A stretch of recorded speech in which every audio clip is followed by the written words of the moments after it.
احتشام اللہ تبارک و تعالی کا کروڑ احسان جس خدا مند قدوس نے ہم سب کو آج کے اس عظیم الشان دن میں اپنے گھر میں آنے کی توفیق عطا فرمائی۔ اللہ تبارک و تعالی کی بارگاہ میں التجا ہے مولا تعالی جب تک مسجد میں بیٹھیں بعد بیٹھنے کی توفیق عطا فرمائے۔ میں نے جو آپ کے سامنے قرآن مجید فرقان حمید میں سے ایک آیہ مبارکہ کا ایک حصہ تلاوت کیا، اس میں اللہ تبارک و تعالی نے باہمی تفرقہ بازی سے منع فرمایا، ایک امت بن کر رہنے کا حکم دیا، اور امت جو ہے وہ ایک ہی جگہ جمع رہے، ایک ہی نظریہ پر قائم رہے۔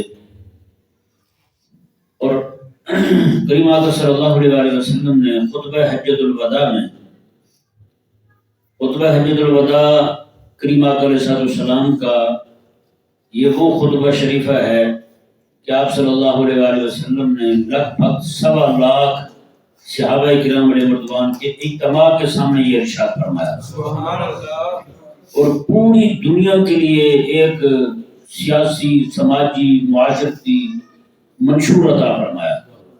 اور سب سے بڑا منشور کوئی بھی بندہ دنیا میں کوئی منشور پیش کر سکتا ہے نا، وہ سارے کے سارے منشور چھوٹے ہیں، یہ منشور اعظم ہے جو حضور نے عطا فرمایا۔ فلانی جماعت کا منشور، فلانی جماعت کا منشور، جب رسول اللہ صلی اللہ علیہ وسلم کا دیا ہوا منشور موجود ہے، جی فلانا کروں، ڈھمکانا کروں، یہ کروں، وہ کروں، اٹھانے کی کیا ضرورت ہے جب رب کا قرآن آپ کے پاس موجود ہے۔ یعنی جس قوم کے پاس رب کا قرآن موجود ہوا ہے وہ کسی کے قوانین کو کیا مانے گی؟ بتائیں، جس دن سے ہم نے رب تبارک و تعالی کے قرآن کو بطور قانون کے ماننا چھوڑا ہے تب سے کافر ہم پر حاوی ہو۔ میرے کریم آقا صلی اللہ علیہ وسلم نے اسی خطبہ شریفہ میں جو حجۃ الوداع شریف کا، اسے حجۃ الاسلام بھی کہتے ہیں، حجۃ التمام بھی کہتے ہیں، اور بھی اس کے اسماء شریفہ منقول ہیں علماء سے۔ حجۃ الوداع بہرحال یہ مشہور ہے ہمارے لوگوں میں، عامت الناس نے، کہ حجۃ الوداع آخری خطبہ جو حضور علیہ السلام نے دیا اتنے بڑے مجمع کے سامنے، وہ خطبہ حجۃ الوداع شریف جو ہے اس میں بھی آقا احسان نے سختی کے ساتھ منع فرمایا۔ حضور نے کہا کہ جس بات پر میں تمہیں چھوڑے جا رہا ہوں اسی بات پر قائم رہنا، میں کہ یہ نہ ہو کہ میرے جانے کے بعد تم آپس میں لڑنا شروع کر دینا، آپس میں ایک دوسرے پر جو ہے مختلف قسم کی باتیں کرنا شروع کر دینا، یہ کبھی نہ کرنا۔ یہ میرے آقا علیہ السلام نے سختی کے ساتھ منع فرمایا۔ تو یہ اہل سنت جو ہے نا، اہل سنت ہمیشہ یہ امت کو جوڑنے کا کام کرتے ہیں۔ اہل سنت جو ہے وہ توڑنے والے نہیں ہیں، اہل سنت توڑنے والے نہیں ہیں۔ میرے کریم آقا صلی اللہ تعالی علیہ وسلم نے اپنی اہل بیت بھی عطا فرمائی، اپنے صحابہ بھی عطا فرمائے۔ قربان جائے اہل سنت کی شان پر۔ اہل سنت جو ہیں جہاں پہ حضور کی اہل بیت کی غلامی کرتے ہیں وہیں پہ حضور کے صحابہ کی بھی نوکری کرتے ہیں، ہے یا نہیں؟ سنی دونوں کو مانتا ہے، سنی دونوں کا غلام ہے۔ جہاں پہ حضور کے صحابہ کی بات آئے گی سنی کے ساتھ جھک جائے گا، جہاں پہ حضور کی اہل بیت کی بات آئے گی سنی بادل اپنے آپ کو جھکا لے گا، نگاہیں جھکا لے گا، وہ یہی کہے گا کہ حضور کی آج بھی ہمارے لیے سبحان اللہ، حضور کے صحابہ بھی ہمارے لیے سبحان اللہ۔ کسی بھی معاملے میں سنی، اب دیکھیں مثال کے طور پر ایک بندہ وہ ہے جو آقا علیہ السلام کی صرف اہل بیت کو مانتا ہے، صحابہ کو نہیں مانتا، بتائیں امت کو توڑا یا نہیں توڑا؟ اس کو امت کو توڑنے والا ہے وہ بندہ جو صرف آقا علیہ السلام کے اہل بیت کو مانے، صحابہ کو نہ مانے، صحابہ کا انکار کر دے، یا پھر صحابہ کرام علیہ رضوان میں سے بعض کو مانے بعض کا انکار کر دے۔ نعوذ باللہ من ذالک، جیسے آج ہمارے دور میں ایسے بے دین لوگ پائے جاتے ہیں جو اپنے آپ کو سنی فیملی کہتے ہیں، لیکن آقا علیہ السلام کے بعد اجلہ صحابہ جو ہیں ان کی صحابیت ان کے ایمان کا بھی انکار کرتے ہیں۔ بتائیں، تو یہ امت کو توڑنے کا کام کر رہے ہیں، یہ اہل سنت نہیں ہے، نہ ان کا اہل سنت کے ساتھ تعلق ہے۔ اور اسی طرح جو بندہ آقا علیہ السلام کے بعد صحابہ کا انکار کرے یا تمام صحابہ کا انکار کرے وہ امت کو توڑنے والا ہے۔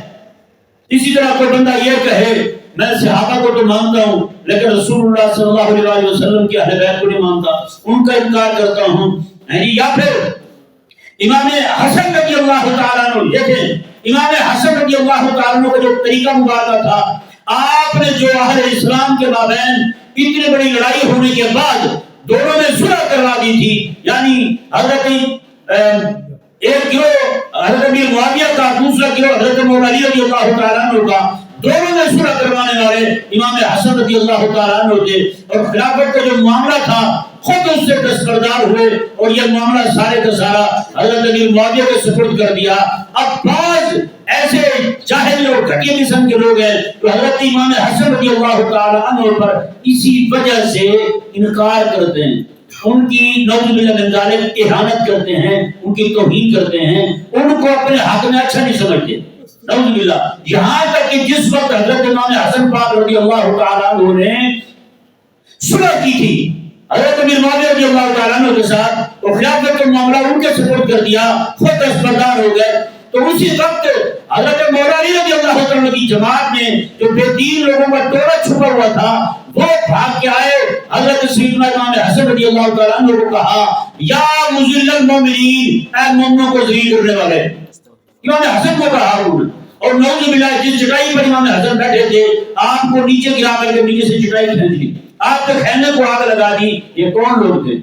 یہ وہی لوگ تھے جو اپنے آپ کو مولا علی رضی اللہ تعالیٰ عنہ کا غلام کہتے تھے۔ یعنی آج ہی وجہ امام حسین رضی اللہ تعالیٰ عنہ اگر آپ کربلا میں شہید ہوئے ہیں تو کیا امام حسن رضی اللہ تعالیٰ عنہ شہید نہیں ہوئے؟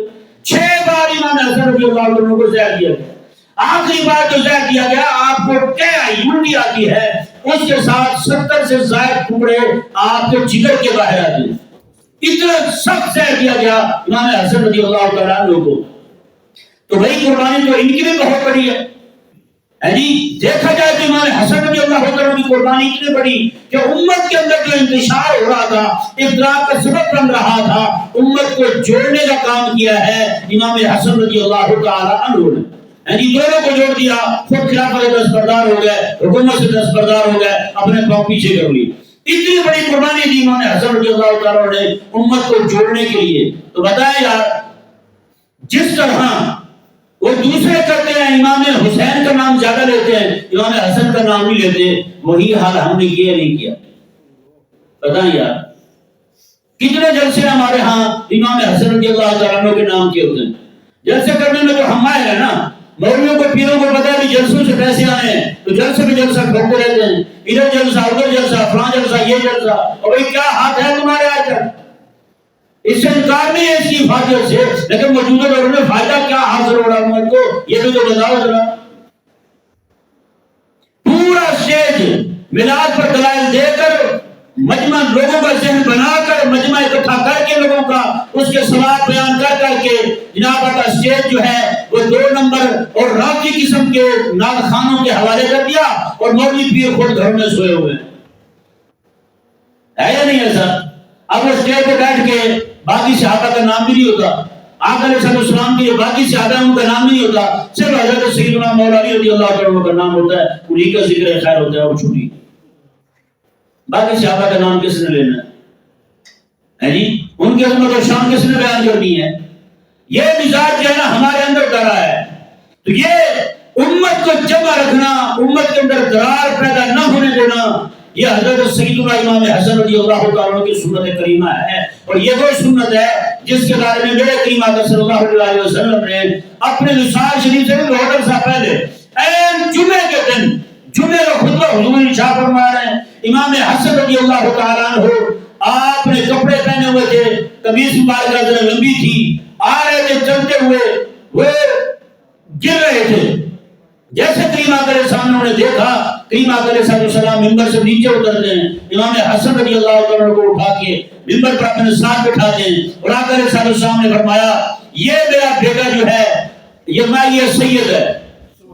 کون ہے؟ سید ہے، یہ سردار ہے میرا بیٹا، اور سردار ہی فیصلے کرتے ہیں۔ میرے آقا علیہ السلام نے فرمایا میری امت میں جب 2 گروہوں میں باہمی لڑائی کی وجہ سے بہت سارا خون بہہ جائے گا، میرا اللہ تبارک و تعالیٰ اسی میرے بیٹے حسن کی برکت سے ان دونوں مسلمانوں کو گروہوں میں صلح کروا دے گا، صلح کروا دے گا۔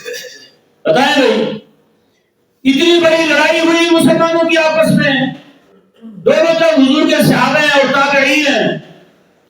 جب وہ شہید ہوئے نا حضرت مولانا علی رضی اللہ تعالیٰ عنہ، دیکھیں اتنی لڑائی ہونے کے باوجود وہ جو بھی اسباب تھے وہ آپ کے سامنے پہلے بھی بیان ہو چکے ہیں، دوبارہ انہیں کھولنا ضروری نہیں ہے۔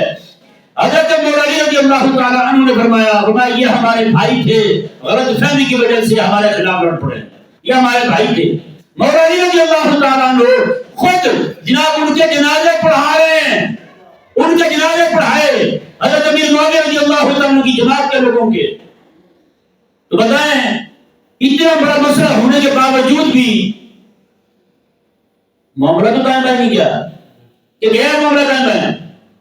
آج ہم نے کیا کیا ہے جی، چھوٹی چھوٹی بات پر صرف اپنے مفادات کی خاطر قوم کو لڑا دیا ہے جی، مولوی پیروں کے اپنے مسائل ہیں، قوم کو لڑا دیا ہے جی۔ ہم چاہتے یہی ہے کہ امت جو ہے نا امت نہ بنے جی، ہر پیر نے، ہر جمہوری بندے نے، ہر سیاسی بندے نے اپنے ٹولے الگ الگ کر لیے ہیں۔ وجہ کیا ہے؟ نقصان اس کا کس کو ہوا؟ نقصان اس کا اسلام کو ہوا ہے، نقصان اس کا میرے آقا علیہ السلام کے دین کو ہوا ہے، نقصان اس کا میرے آقا علیہ السلام کی امت کو ہوا ہے۔ آج امت جگہ جگہ پہ پک رہی ہے، پس رہی ہے، کفار یہود ہنود جو ہیں وہ ان پر حملہ آور ہو چکے ہیں، لیکن مسلمانوں کو بچانے کے لیے کوئی آگے بڑھنے والا نہیں۔ کیوں؟ پوری امت نے الگ الگ، جناب ہر نے اپنا قبلہ الگ بنایا ہوا ہے۔ میں جی فلاں مولوی کا ماننے والا ہوں، میں فلاں پیر کا ماننے والا ہوں، میرا پیر کہے گا تو میں اسلام کے لیے کھڑا ہوں گا، میں جس مولوی کا موت کہہ دوں وہ بات کرے گا میں اسلام کے لیے بولوں گا، اگر میں نہیں بولوں گا۔ یا پیر صاحب کیا کہتے ہیں؟ آپ ایسی باتیں کیوں کرتے ہیں؟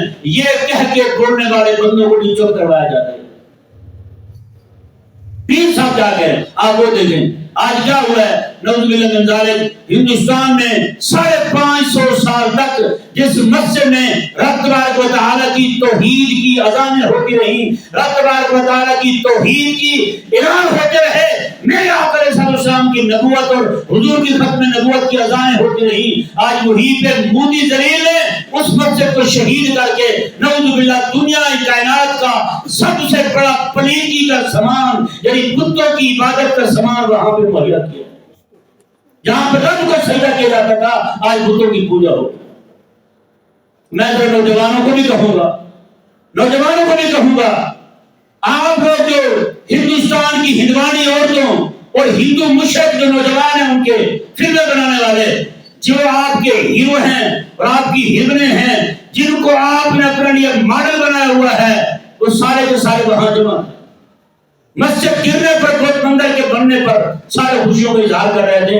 اب بھی اگر امت ان سے پیچھے نہیں ہٹتی تو افسوس ہے پھر اس امت پر۔ بتائیں نا بھائی، ہر ایک وطن کی لکیروں نے ان کو الگ الگ کر دیا، امت کو بانٹ دیا، امت کو ٹکڑے ٹکڑے کر دیا ہے۔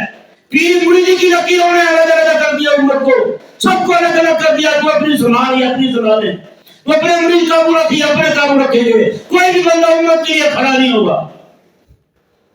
تو بھائی کب تک ہم ایسے رہیں گے؟ کب تک ہمیں نعوذ باللہ من ذالک ان جاہل پیروں کے ان کی کڑکی میں پھنسے رہیں گے؟ کب تک ان جمہوری جو لوگ ہیں یہ سارے کے سارے جو اپنے مفاد کے لیے لڑنے والے یار، ان کو کسی کے ساتھ کوئی نہیں ہے، ان کو آپ کے ساتھ کوئی غرض نہیں ہے، ان کو آپ کے دین کے ساتھ کوئی غرض نہیں ہے۔ یہ وہی حکمران ہیں وہ وہاں پہ مسجد گرا کے مسجد شہید کر کے مودی مندر بنائے، یہاں پہ پاکستانی حکمران اعلان کرے ہم 400 مندر یہاں بنا رہے ہیں۔ تو بتائیں ہندوؤں کی حکومت وہاں پہ، یہاں پہ کن کی حکومت ہے؟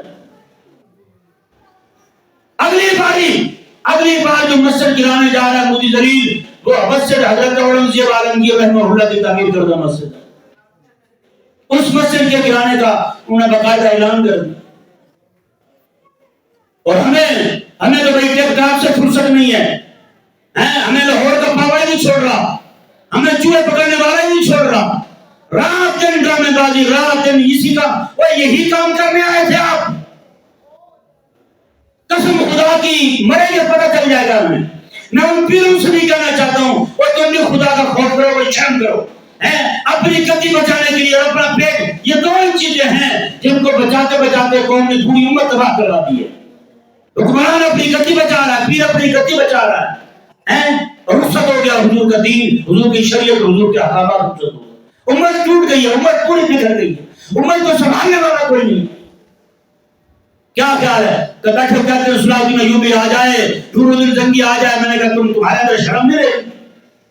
وہی آئے دوبارہ آ کے تمہیں کھڑا کریں، وہ جو رب تبارک و تعالیٰ کا وعدہ پورا کر کے رب تبارک و تعالیٰ نے جو انہیں حبیب کریم علیہ السلام کے طرف سے حکم دیا تھا وہ پورا کر کے دنیا سے رخصت ہو گئے۔ آج تمہارا امتحان ہے، یہ نہیں کہ صرف غزہ کے مسلمانوں کا امتحان ہے، یہ نہیں کہ فلسطین کے مسلمانوں کا امتحان ہے، ارے تم سے زیادہ پکڑ ہوگی تمہاری، ان سے زیادہ تم سے بھاگ پرس کی جائے گی۔ ہاں بھی تم کہاں تھے اس وقت؟ بتائیں اتنی مسجد، بڑی مسجد شہید ہوئی ہے، کو بتا بول رہا ہے؟ غزہ میں حضرت خالد بن ولید کی مسجد شہید ہوئی، کو بندہ بول رہا ہے؟ 600 سے زائد مدارس اب تک شہید کیے جا چکے ہیں صرف غزہ میں، فلسطین میں 600 سے زائد مدارس شہید کیے جا چکے ہیں، کوئی بندہ نہیں بول رہا۔ عراق میں انہوں نے حملے کیے مختلف مساجد پر، مزارات پر، اہل اللہ کی خانقاہوں پر، ان کو گرا دیا، شہید کر دیا، ان کا ایک کتا مرا تھا، سارے بول پڑے تھے۔ تو تمہیں بھی وہ قدر ہے اپنے بزرگوں کی، تمہیں بھی وہ قدر ہے اپنے، تمہیں بھی کوئی احساس ہے اپنے اقدار کا، اقدار اسلامیہ کا، احساس ہے اسلامیہ کا، یا ہم زندگی ساری اسی پہ رہیں گے؟ ڈرامے دیکھ لیے، فلمیں دیکھ لی، مائیں بہنیں جو ہیں وہ رات دن جناب ٹی وی میں بیٹھی ہوئی ہیں، فلمیں دیکھ لی ہیں، ڈرامے دیکھ لی ہیں، مارننگ شو دیکھ لی ہیں، اب یہ شو وہ شو، پوری قوم کا بیڑا غرق کر دیا ہم نے، اخلاق کا تباہ برباد کر دیے ہیں، اقدار تقریری ہماری، احساس برباد ہو گیا ہمارا۔ میں سچی کہہ رہا ہوں، یہ سب امتحان ان لوگوں کا نہیں ہے، امتحان ہمارا بھی ہے، پکڑ ہماری بھی ہوگی، تو اندر جب رب کی بارگاہ میں جائیں گے۔ یہ میں پھر کہہ رہا ہوں، بچے اگر وہ نہیں ہے نا، بچنا ہم نے نہیں، چھوڑیں گے ہمیں بھی نہیں۔ وہ جو بکھرا ہوا خنجیر ہے نا، ایک دن حملہ ضرور کرے گا آپ پر بھی۔ کاش کی جو امت سمجھ جائے، آج یہ امت بن جائے، آج یہ امت جو ہے نا اپنے نظریہ امت پر کھڑی ہو جائے، نظریہ وحدت پر کھڑی ہو جائے، تو پھر سے اللہ تبارک و تعالیٰ ان کو ان کا کھویا ہوا وقار واپس عطا فرما دے گا۔ لیکن کون کرے اکٹھا ان کو؟ تین حکمران اپنی گدی کی فکر میں، یہ کرسی بھی گدی ہی ہے نا، ہے نا، یہ بھی گدی ہے، گدی کی فکر میں سارے، اور عوام ہے تو وہ پیٹ کی فکر میں۔ دین کی فکر کون کرے گا؟ دین کے لیے آواز کون اٹھائے گا؟ دین کے لیے لوگوں کو جمع کون کرے گا؟ اللہ تبارک و تعالیٰ نے، اللہ تبارک و تعالیٰ کے حبیب کریم صلی اللہ علیہ وسلم نے ارشاد فرمایا کہ منصب کے بھوکے بندے، حضور فرماتے ہیں، فرمایا کہ دو بھوکے بھیڑیے بکریوں کے ریوڑ میں چھوڑ دیے جائیں، اتنا نقصان وہ بھی نہیں کرتے بکریوں کا جتنا منصب کے، کرسی کے، گدی کے بھوکے دو بندے جو ہیں وہ میرے دین کا نقصان کریں گے۔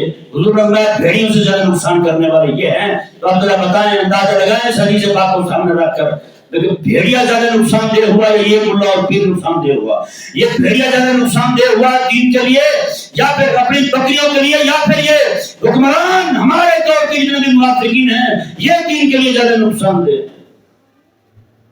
کاش کہ یہ مسلمان گھوڑا جو ہے نا اپنے دین کو آگے رکھے، دین کو مقدم رکھے، رب کے حکم کو مقدم رکھے، رسول اللہ علیہ السلام کے حکم کو مقدم رکھے، تو آج یہ پریشانی دیکھنے کو نہ ملتی کبھی بھی۔ اللہ تبارک و تعالی ہم سب کو سمجھنے کی توفیق عطا فرمائے، اور ہمارے حکمرانوں کو، عامت الناس کو، پیروں فقیروں کو، مولویوں کو، سب کو اللہ تبارک و تعالی غیرت دلی ایمانی مذہبی عطا فرمائے۔